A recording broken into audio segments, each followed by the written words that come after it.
सभी को राधे राधे। और यह है आज हमारी क्लास फिफ्थ और हम पढ़ रहे थे रोल ऑफ आरबीआई। आरबीआई के क्या क्या काम हैं। कल हमने पढ़ा था कि आरबीआई जो है कितना नोट जारी कर सकती है, नोट कैसे जारी करती है, ठीक है, क्या यूज़ करती है। वो मिनिमम रिजर्व सिस्टम यूज़ करती है नोट जारी करने के लिए, जो कि मैंने बता दिया था। न्यूनतम न्यूनतम निधि पद्धति का यूज़ करती है वो, ठीक है। और किसके तहत? आरबीआई के एक्ट के 1934 के तहत एक वित्त वर्ष में 10,000 से ज़्यादा नोट जारी नहीं कर सकती। यहाँ तक हमने डिस्कस कर लिया था और आपसे क्वेश्चन पूछा था कि रिवर्स रेपो रेट क्या चल रहा है प्रेजेंट में। तो ये हो गया यहाँ तक। आज हम नेक्स्ट टॉपिक पे, मतलब टॉपिक तो वही है अभी। आज हम पढ़ते हैं, आगे की तरफ बढ़ते हैं, ठीक है। अब दूसरा जो हेडिंग डाल लो फटाफट से। दूसरा हेडिंग है हमारा, दूसरा हेडिंग है सरकारी बैंकों के रूप में कार्य करता है। सरकारी मतलब ये काम क्या क्या करता है यही पढ़ रहे हैं ना हम। सरकारी बैंकों के रूप में कार्य करती है, ठीक है, आरबीआई, ठीक है, रूप में कार्य करती है, ठीक है। यहाँ तक हो गया, ठीक है, यहाँ तक तो हो गया है, ठीक है। अभी अब इसके बारे में क्या क्या काम करती है ये सरकारी बैंक है। ये ना सरकार को भी पैसा देती है, ठीक है। मतलब सरकार का पैसा जमा भी करती है, ठीक है। आरबीआई जो है ना, सरकार का पैसा, राज्य सरकार का आरबीआई, ठीक है, राज्य एंड केंद्र सरकार का, ठीक है, दोनों का, केंद्र सरकार का, ठीक है। केंद्र सरकार की बैंकर होती है। जैसे हमारी बैंक क्या है, एसबीआई है, एचडीएफसी है, एक्सिस है, और ये कई सारी हैं, यूनियन है। ये इसमें दो प्राइवेट हो गई, दो गवर्नमेंट हो गई, ठीक है। तो ये हमारी हो गई। अब सरकार की भी तो बैंक होगी ना कोई, तो सरकार की बैंक आरबीआई है, ठीक है। आरबीआई ही देखती है सरकार की के मतलब जो निधि से रिलेटेड चीज़ें होती हैं, ठीक है। और सरकार का कुछ अलग भी होता है, संचित निधि जिसे बोलते हैं, कंसोलिडेटेड फंड। भारत मतलब भारत की संचित निधि जो होती है, ठीक है। केंद्र सरकार के लिए भी है ना, केंद्र सरकार के बैंकर है, राज्य और, ठीक है, बैंकर हैं, ठीक है। ये इन दोनों के लिए तो बैंकर बन गई। अब ठीक है, अब इनका एजेंट भी है ये, ठीक है। एजेंट का भी काम करती है, जो एजेंट होते हैं, ठीक है। अब एजेंट जो उनके लिए काम करते हैं, ठीक है, एजेंट की तरह है ना। और उसके लिए ना मतलब जो वित्तीय सलाह भी देती है, ठीक है, वित्तीय, ये यार मैं थोड़ी हिंदी थोड़ी सी अजीब लिखता हूँ ना, वित्तीय सलाह भी देती है, ठीक है, वित्तीय सलाह भी देती है, ठीक है। अब ये यहाँ तक बता दिया। वित्तीय सलाहकार लिख लेते हैं ना, सलाहकार के रूप में कार्य करती है, ठीक है, सलाहकार के रूप में कार्य करती है, रूप में कार्य करती है, ठीक है। यहाँ तक हो गया, ठीक है। अभी थोड़ा आगे बढ़ते हैं, ठीक है। अब आरबीआई ने एक काम और करती है, ठीक है। जो टैक्स होता है ना हमारा, जो हम टैक्स जमा करते हैं, भारत सरकार को जो टैक्स हम जमा करते हैं, ठीक है, उसको भी आरबीआई जमा करती है, ठीक है। आरबीआई सरकार द्वारा, ठीक है, आरबीआई सरकार द्वारा जो टैक्स आता है, ठीक है, मतलब जो हम टैक्स पे करते हैं, ठीक है, सरकार द्वारा होने वाली आय, ठीक है, आरबीआई सरकार द्वारा टैक्स से होने वाली आय, सरकार द्वारा टैक्स से होने वाली आय, सरकारी तो टैक्स लगाती है, ठीक है, होने वाली आय को भी जमा करती है, होने वाली आय को जमा करती है, ठीक है। यहाँ तक हो गया, ठीक है।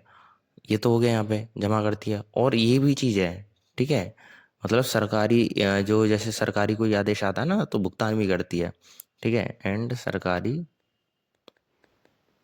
आदेशानुसार, ठीक है, आदेशानुसार पैसा भी देती है, ठीक है, भुगतान भी करती है। यहाँ तक हो गया ना क्लियर, ठीक है, कि भाई क्या काम कर रही है आरबीआई, राज्य और केंद्र सरकार के लिए बैंकर का काम करती है, ठीक है। और आरबीआई को बैंकों का बैंक भी कहते हैं, ठीक है। और एजेंट के रूप में भी कार्य करती है और वित्तीय सलाह भी देती है, ठीक है, सरकार को, ठीक है। आरबीआई सरकार के जो टैक्स है, मतलब जो हम टैक्स भरते हैं ना, तो वो टैक्स भी आरबीआई के पास जाके जमा होता है। ये सारे टैक्सेस जमा नहीं होते, ये मत सोच लेना कि सारे टैक्स आरबीआई के पास ही जमा होते हैं, ठीक है। अभी हम टैक्स के बारे में पढ़ेंगे ना तो पूरा बता दूंगा, ठीक है, कि टैक्स कहाँ कहाँ कौन सा कैसे जमा होते हैं, ठीक है। तो फिलहाल ये जान लो कि सरकार जो टैक्स जो सरकार द्वारा लगाया जा रहा है वो यहाँ पे भी जमा होता है, ठीक है। पूरा नहीं जमा होता, वो नहीं बोलेंगे कि पूरा यहीं जा रहा है आरबीआई में, तो ऐसे पूरा नहीं होता, ठीक है, पर कुछ हिस्सा होता है, ठीक है। इतना जान लेते हैं। ठीक है, जो बोल अब आरबीआई को बैंकों का बैंक भी बोलते हैं, आरबीआई को बैंकों का भी बैंक कहते हैं और है भी। ठीक है, बैंकों का बैंक भी है और कहते भी हैं। ठीक है, ठीक है, ये तीसरा पॉइंट था, तीसरा पॉइंट था। ठीक है, अब चौथे पॉइंट पे चलते हैं। ये जो तीसरा था, ठीक है, आरबीआई बैंकों का बैंक भी। अब चौथे पे चलते हैं। ठीक है, विदेशी विनिमय यानी एक्सचेंज। ठीक है, और विनिमय का नियंत्रण, मतलब जो फॉरेन के लोग जो आते हैं भारत में पैसा खर्च करते हैं, करंटी सॉरी करेंसी एक्सचेंज। ठीक है, ये सारी चीज़ें अब इनका भी देखती है। ये देखो कैसे करती है। जब आरबीआई पे पैसा कैसे रहता है, मतलब कैसे रिजर्व रखती है, मतलब जो रिजर्व होता है, जैसे कि हमारी गाड़ियों में पेट्रोल होता है, डीजल डलता है, या हमारी कोई बाइक है उसमें ना रिजर्व ही होता है ना, एक रिजर्व नाम की चीज़ होती है कि भाई पेट्रोल खत्म हो जाए तो रिजर्व पे चल जाएगी थोड़ी दूर और। तो वो यही रिजर्व रिजर्व सिस्टम भी है इसमें। अब वो रिजर्व सिस्टम बताता हूँ आपको। ठीक है, आरबीआई ना विदेशी मुद्रा, ठीक है, विदेशी मुद्रा की विनिमय दर जो होती है, मतलब एक्सचेंज रेट जो होता है ना, उसको नियंत्रित करने का काम करता है। ठीक है, मतलब एक्सचेंज रेट जानते हो ना, जैसे अभी रुपया 90 रुपये का चल रहा है या 91 का चल रहा है, और डॉलर $1 का है ना। तो ऐसे एक्सचेंज रेट को भी मतलब आरबीआई ही वो करती है, नियंत्रण करती है, कंट्रोल करती है इंडिया का। ठीक है, ये नहीं कि डॉलर को कंट्रोल करेगी, वो अपनी करेंसी को, इंडिया की करेंसी को कंट्रोल करेगी। ठीक है, और इसमें ना एक आरबीआई में ना रिजर्व बैंक में, ठीक है, विदेशी मुद्रा भंडार भी होता है। ठीक है, ठीक है, इसके परीक्षक विदेशी मुद्रा भंडार का परीक्षक का भी काम करता है, मतलब जो भंडार होता है, रिजर्व रिजर्व होता है। ठीक है, उसका भी ये परीक्षक होता है, मतलब कस्टोडियन, मतलब उसकी कस्टडी में ही रहता है आरबीआई की। ठीक है, तो ये मैं बता देता हूँ आपको, लिखवा देता हूँ इसकी भाषा में। ठीक है, लिखवा देता हूँ मैं। ठीक है, आरबीआई की तुलना में, ठीक है,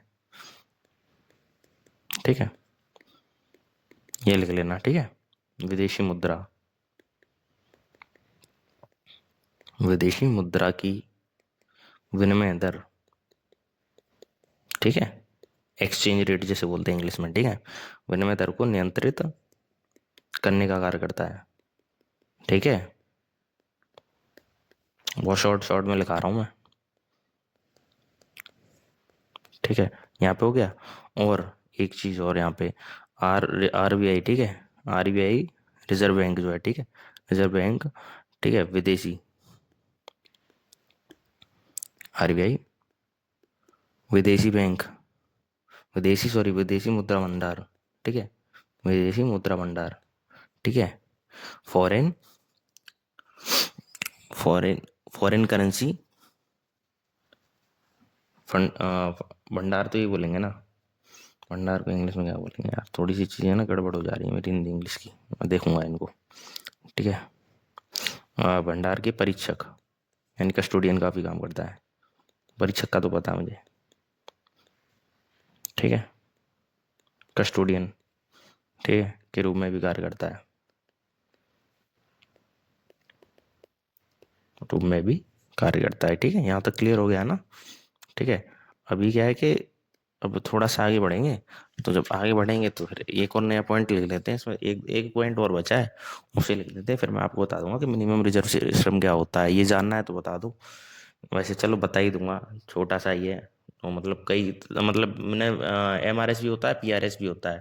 ठीक है, तो मतलब अलग अलग होते हैं दोनों, सिस्टम है, तरीके हैं।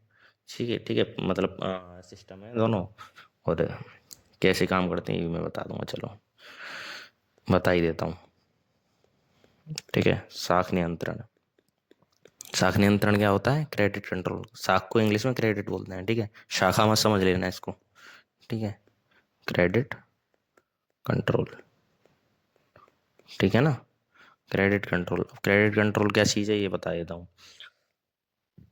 जो कॉमर्शियल बैंक होती हैं, ठीक है, कॉमर्शियल बैंकों में जो क्रेडिट की मात्रा होती है, ठीक है, निर्मित आरबीआई द्वारा कॉमर्शियल बैंक में जो क्रेडिट की मात्रा होती है और उनकी दिशा क्या है, उन पर नियंत्रण रखता है। ठीक है, मतलब जैसे कि तीन उद्देश्य होते हैं, जैसे विनिमय स्थिरता यानी एक्सचेंज, विनिमय का मतलब होता है एक्सचेंज, एक्सचेंज स्टेबिलिटी, ठीक है, मूल्य स्थिरता, ताकि मूल्य स्थिरता मतलब रेट गिरे ना, स्टेबल रहे, ठीक है, मूल्य किसी भी चीज़ का, ठीक है, उस पर भी काम करता है।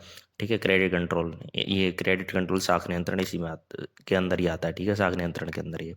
और आर्थिक स्थिरता मतलब जो इकोनॉमिक है ना, इकोनॉमिक स्टेबिलिटी जो होती है, ठीक है, वो ना गिरे, मतलब इन तीनों चीज़ों को ना देख के कंट्रोल करता है कि हाँ ये चीज़ें मेंटेन मेंटेन वेल मेंटेन, जिसको बोलते हैं ना कि मेंटेन करके चलना होता है, तो इन चीज़ों को मेंटेन करके चलती है। ठीक है, अब जो नए नोट जारी होते हैं ना, वो एमआरएस या पीआरएस पे जारी होते हैं। ठीक है, एक होता है प्रोपोर्शनल, ठीक है, मतलब आनुपातिक, ठीक है, और एक होता है न्यूनतम। ठीक है, एमआरएस और पीआरएस यानी अनुपात हो गया, ठीक, एक हो गया यहाँ पे एमआरएस मिनिमम। तो ये अभी दोनों मैं आपको बताऊंगा, ये इसी के बाद इस पॉइंट के बाद मैं बताता हूँ एमआरएस और पीआरएस क्या क्या है। ठीक है, तो मैं बताता हूँ अभी। ठीक है, साख नियंत्रण के बारे में थोड़ा सा बता देता हूँ। ठीक है, आरबीआई ना, यहाँ पे डाल लो आरबीआई कॉमर्शियल बैंक्स, ठीक है, आरबीआई कॉमर्शियल बैंक्स द्वारा निर्मित, ठीक है, निर्मित साख, ठीक है, यानी क्रेडिट, ठीक है, की मात्रा। और कोई भी डाउट हो कमेंट में बता देना, मैं नेक्स्ट वीडियो में क्लियर कर दूंगा कोई भी डाउट होगा। ठीक है, मात्रा तथा दिशा पर नियंत्रण रखता है। ठीक है, ये हो गया ना, यहाँ तक हो गया होगा क्लियर। ठीक है, और ये मैंने बता दिया था आरबीआई जो है ना, आरबीआई अपने साख नियंत्रण, ठीक है, अपने साख नियंत्रण, इसको थोड़ा सा पतला कर दूं, अपने साख नियंत्रण, ठीक है, उपायों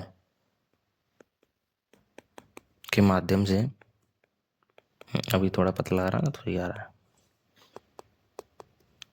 ठीक है, तीन उद्देश्य, ठीक है, तीन उद्देश्य कौन से, अब तीन उद्देश्य कौन कौन से हैं। ठीक है, ठीक है, इनकी पूर्ति कर, तीन उद्देश्यों की पूर्ति करता है। अब कौन कौन से माध्यम से, तीन उद्देश्य, तीन उद्देश्य, ठीक है, तीन उद्देश्यों, एक है कौन सा, विनिमय स्थिरता, ठीक है, विनिमय स्थिरता यानी एक्सचेंज स्टेबिलिटी,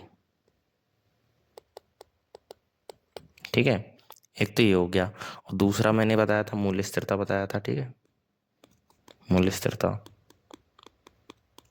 ठीक है, और एक और बताया था आर्थिक स्थिरता, याद है ना, इन तीनों की ना पूर्ति करता है। कैसे पूर्ति करता है वो आपको अभी समझ आ जाएगा, जब टॉपिक्स क्लियर हो जाएंगे ना, तो पूरा धीरे धीरे पूरा समझ आ जाएगा कि पूर्ति करता है। ठीक है,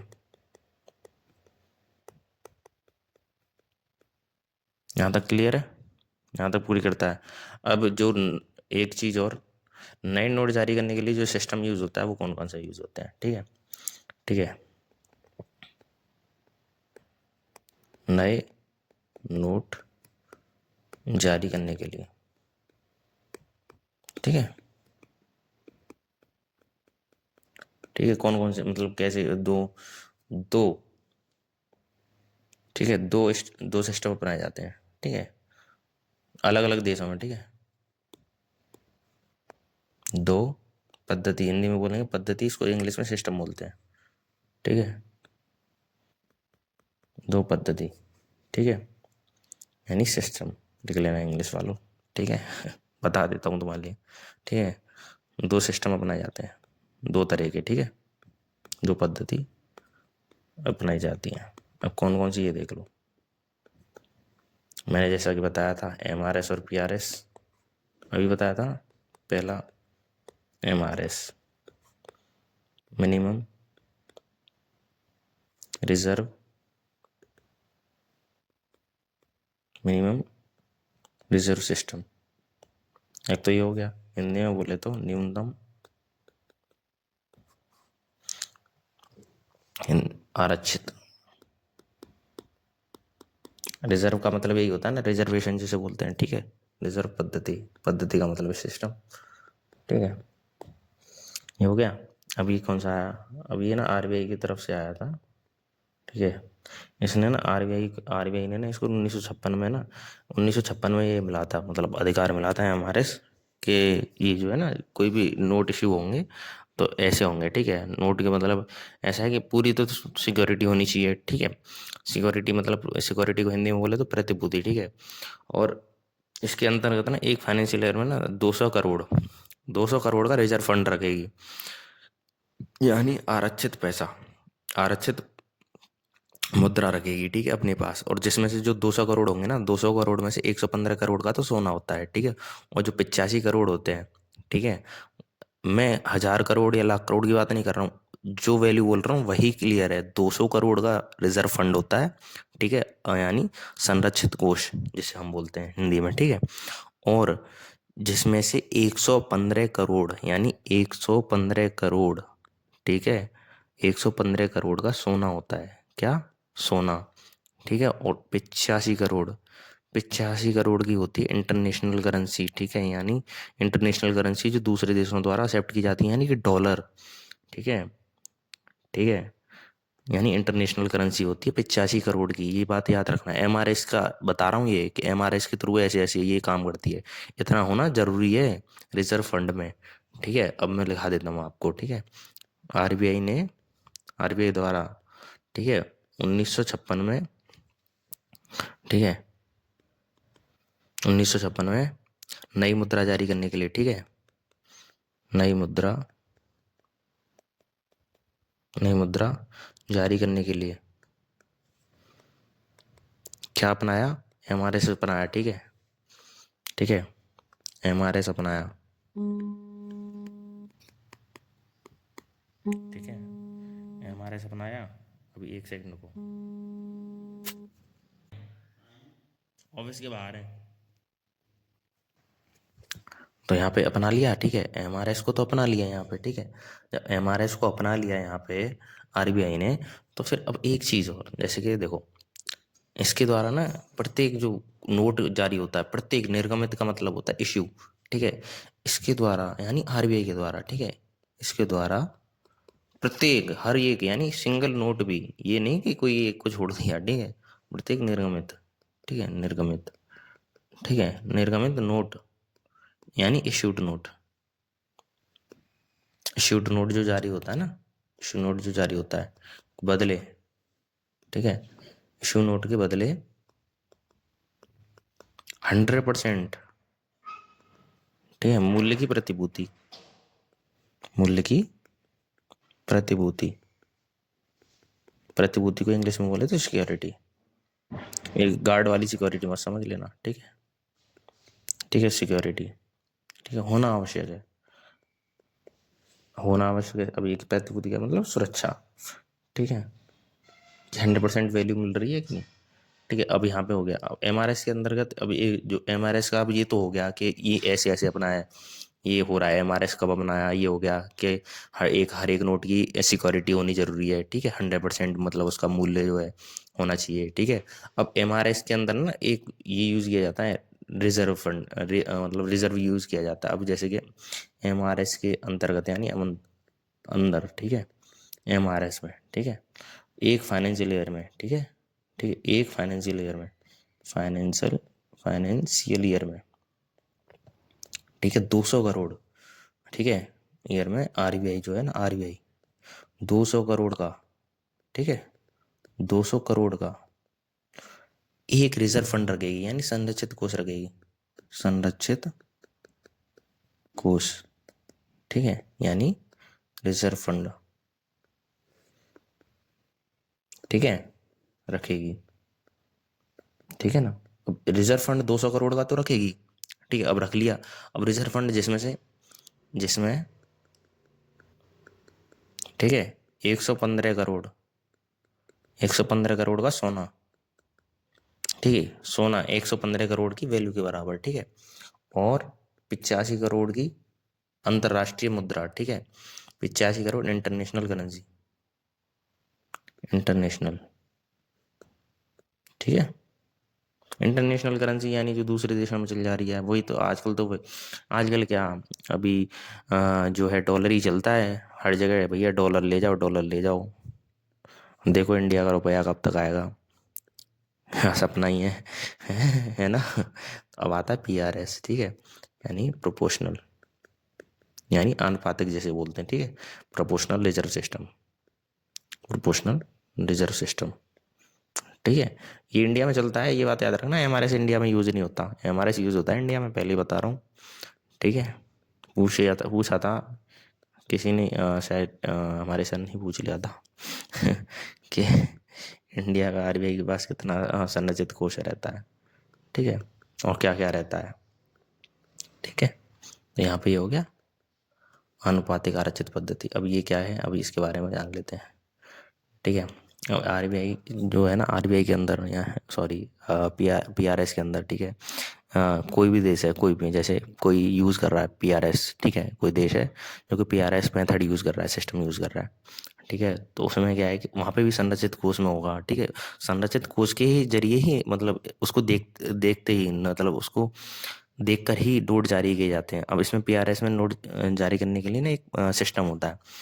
इसके में क्या होता है कि 40% तो सोना होना चाहिए, जित जितना है ना, या और विदेशी मुद्रा भंडार भी बनाए रखना होता है, ठीक है। जितना नोट जारी करने के लिए मैं बताता हूँ, ठीक है। मिनिमम रिजर्व सिस्टम का ना 40%, ठीक है, 40% सोना, विदेशी मुद्रा भंडार भी बनाने रखना होता है, ठीक है। अब इसे ना फिर एक चीज़ और बताता हूँ, पहले था ये PRS, ठीक है, पहले यूज भी होता था ये काफ़ी, ठीक है, PRS जो है, लेकिन इस PRS को ही ना बाद में MRS में बदल दिया। अब जैसे मैं थोड़ा सा बता देता हूँ, अब MRS ही है, ठीक है। अब ये याद रखना कि MRS ही यूज होता है, पहले PRS भी था, ठीक है, अब नहीं है, अब ये बदल दिया है MRS में, ठीक है। अब इसमें क्या होता है, ठीक है, MRS के अंदर, PRS के अंतर्गत, ठीक है, ठीक है, किसी देश का, ठीक है, किसी देश का,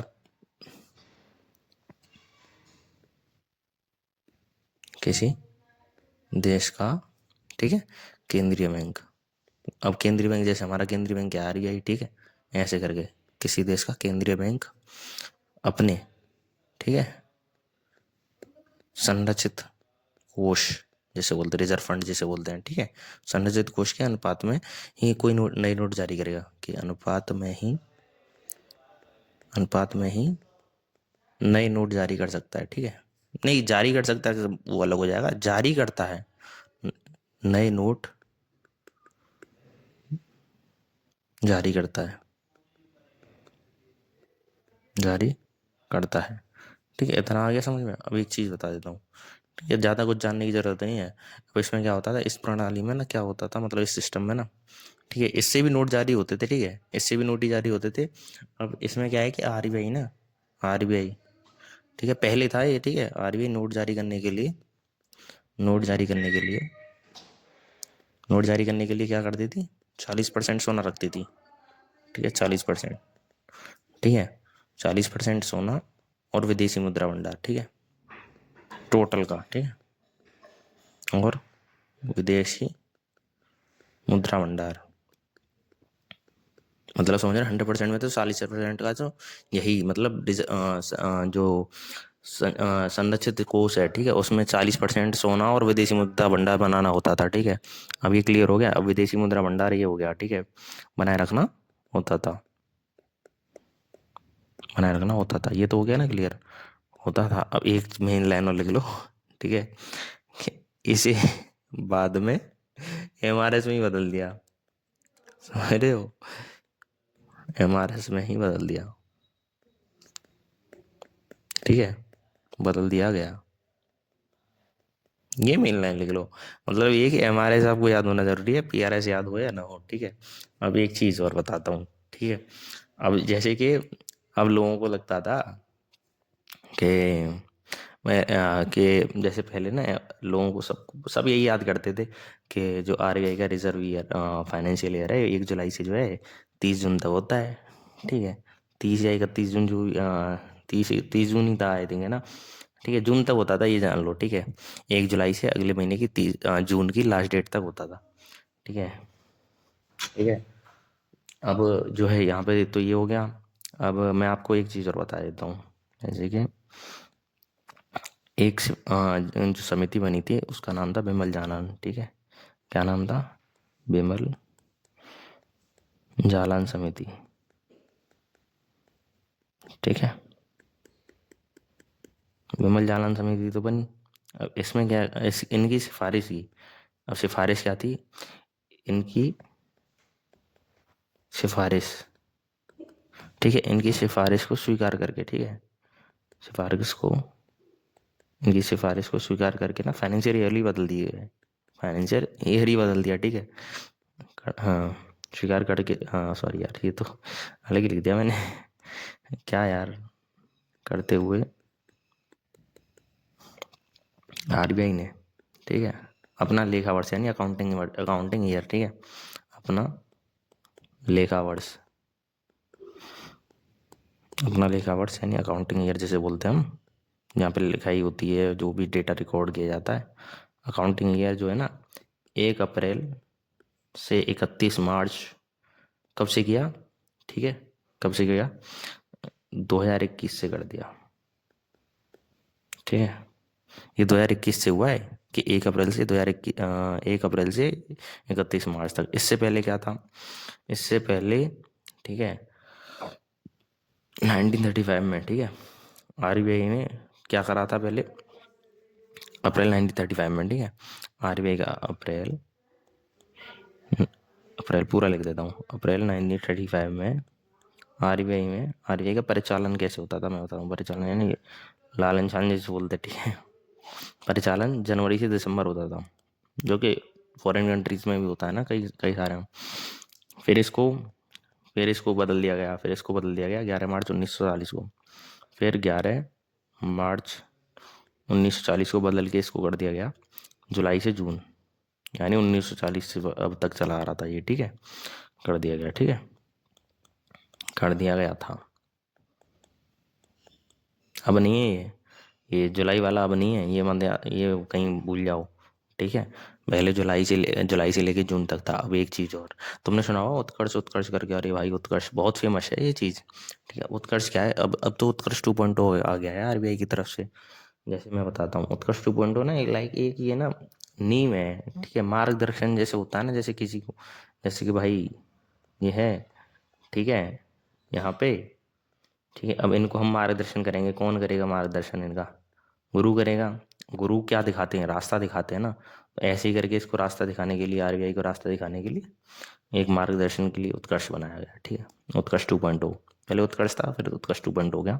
इसे रोड मैप कहते हैं, ठीक है, कि आगे आगे कैसे काम करना है, आगे क्या क्या मतलब विकास करना है, कैसे चीज़ें चेंज करनी है, मतलब बहुत सारी चीज़ें, ठीक है। अब हेडिंग डाल लो, उत्कर्ष 2.0, उत्कर्ष 2.0 डाल लो, फटाफट से डाल लिया। अब उत्कर्ष 2.0 ने ये 2000 इसकी जो प्रारंभिक नींव थी, नींव जिसे बोलते हैं, ठीक है, इसका स्टार्टिंग जो था, ठीक है, तो प्रारंभिक जो है ना 2022 में आया उत्कर्ष, 2022 में, ठीक है। 2022 में इसकी नींव रखी, ठीक है। पहले उत्कर्ष था ये, ठीक है, उत्कर्ष 2.0 बाद में हुआ है, इसलिए मैं उत्कर्ष 2.0 क्यों क्यों लिखा रहा हूँ, क्योंकि उत्कर्ष 2.0 अब चल रहा है, ठीक है। उत्कर्ष 2.0 आई थिंक ये खत्म भी हो गया होगा उत्कर्ष 2.0, ठीक है। अब कैसे मैं बता दूंगा आपको, आई थिंक 2023 के आसपास तक ही था, 22 तक ही था, ठीक है। इसको उत्कर्ष 2.0 को 2022 तक के लिए बनाया गया था। आई थिंक अब ये एक्सटेंड हो गया हो तो मैंने ध्यान नहीं दिया, मैं आपको कल अपडेट करा दूंगा, अगर ये जो है कल की क्लास में अपडेट करा दूंगा, अगर ये है अभी भी तो, मतलब आगे इसकी डेट बढ़ा दी गई हो तो, एक्सटेंड कर दिया गया हो तो, ठीक है। तो इसकी क्या है कि मतलब इसकी नींव रखी गई, इसकी नींव रखी गई, ये रोड मैप है, ठीक है, किसका? आरबीआई के लिए नींव रखी गई, रख दी। अब ये कब तक वैलिड था? जो वर्ष 2023 तक, तो 2023 तक मैं अभी बता रहा था ना, 2023 से 25 तक, ठीक है, आरबीआई का मार्गदर्शन करेगा, ठीक है। ये तो हो गया, ठीक है। अब ये क्या है, अब उत्कर्ष 2022 आया था, ठीक है। अब ये उत्कर्ष 2022 ना क्या था, ये 2019 में ना एक विनियमन यानी जो एक्सचेंज वगैरह है, ठीक है, पर जो पर्यवेक्षण जिसको इंग्लिश में बोलते हैं सुपरविजन, इनको मतलब जो है रूल्स एंड रेगुलेशन जो होते हैं, कंप्रहेंसिव रेगुलेशंस जो होते हैं, और सुपरविजन, इनमें सुधार करने के लिए ना 3 वर्ष के माध्यम से, मतलब 3 वर्ष की अवधि के लिए ये लाया गया था रोड मैप, जो कि पहला था 2019 से 2022 तक। ठीक है। अब कैसे, तो इसको 2022 के नाम से जानते हैं, तुम ये मत सोचना कि अरे 2022 में ही बनाया। ठीक है, नींव रखी गई थी। ठीक है, प्रारंभिक नींव रखी गई थी उत्कर्ष 2.0 की। मैंने थोड़ा गलत दिखा दिया ये, उत्कर्ष 2.0 की। ठीक है, यहाँ पे 2022 में, ठीक है, 2022 में इसकी नींव रखी गई। ठीक है, अब पहले उत्कर्ष उत्कर्ष था, ठीक है ये।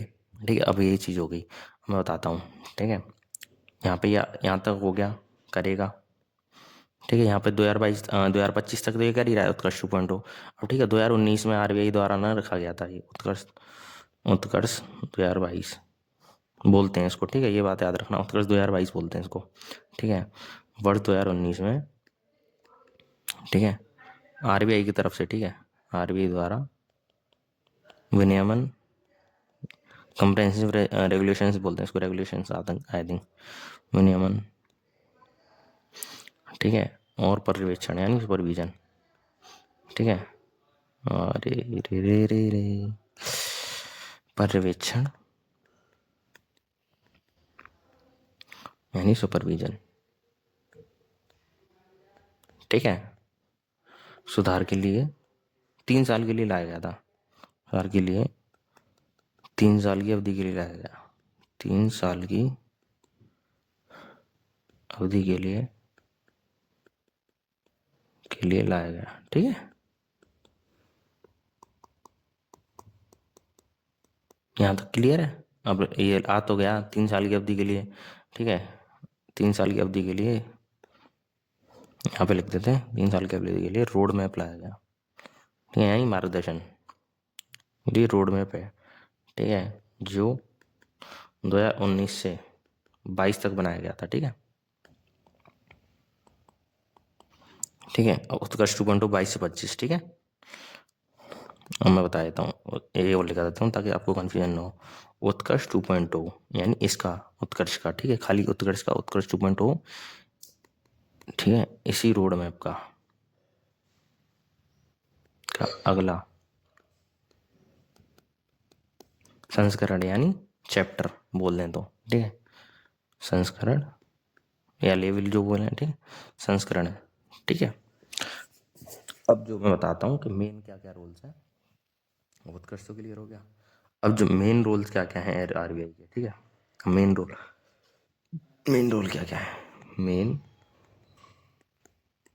Main roles of RBI, main role क्या क्या है आरबीआई के, अब मैं वो आपको बता देता हूँ क्या क्या है आरबीआई के मेन रोल्स।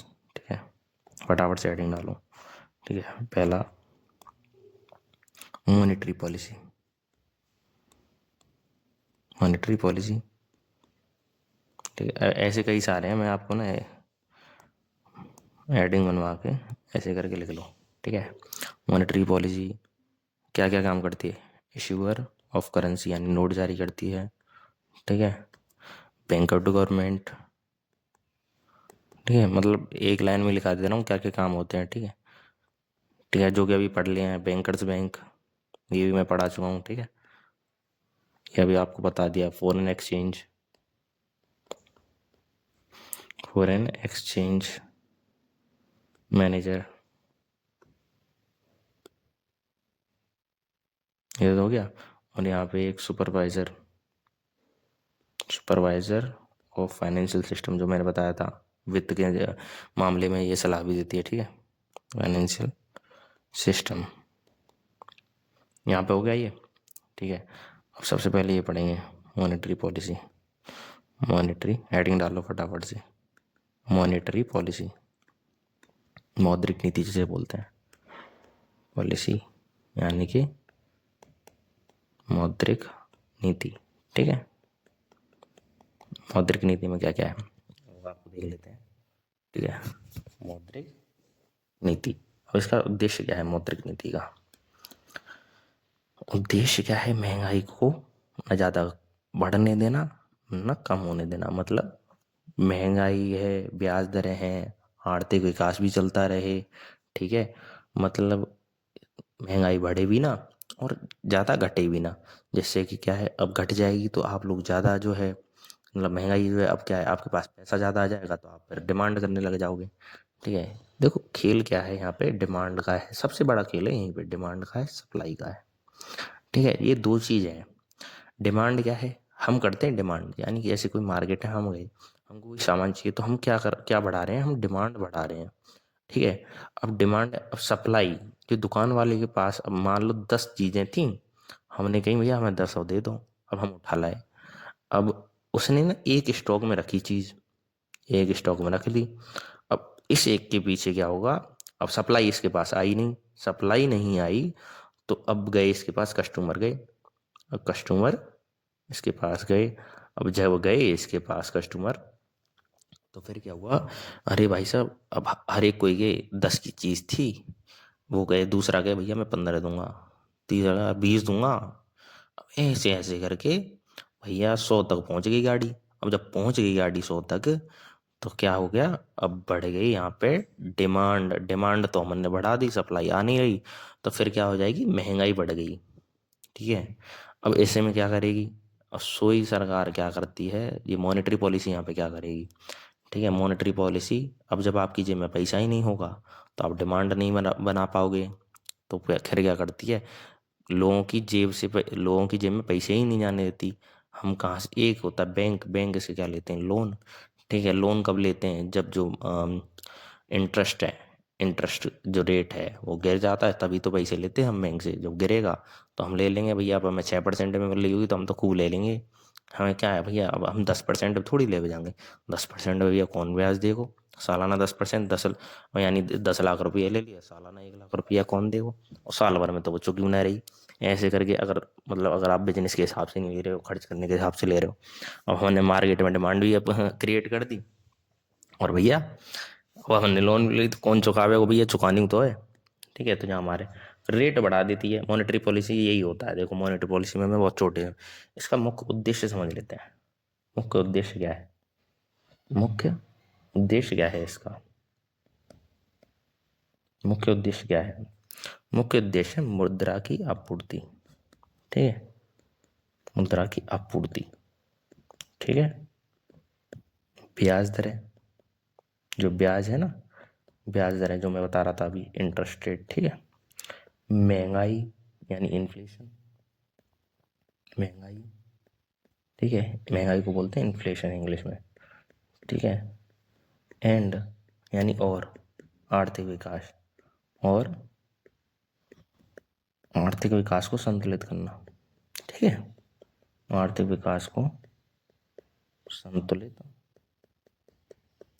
करना। ठीक है, अब यहाँ तक क्लियर हो गया ना? यहाँ पे तो ये है। अब आगे का ना बहुत बड़ा है, तो मतलब आगे का भी, ये मॉनेटरी पॉलिसी थोड़ी बड़ी है, तो अब इसके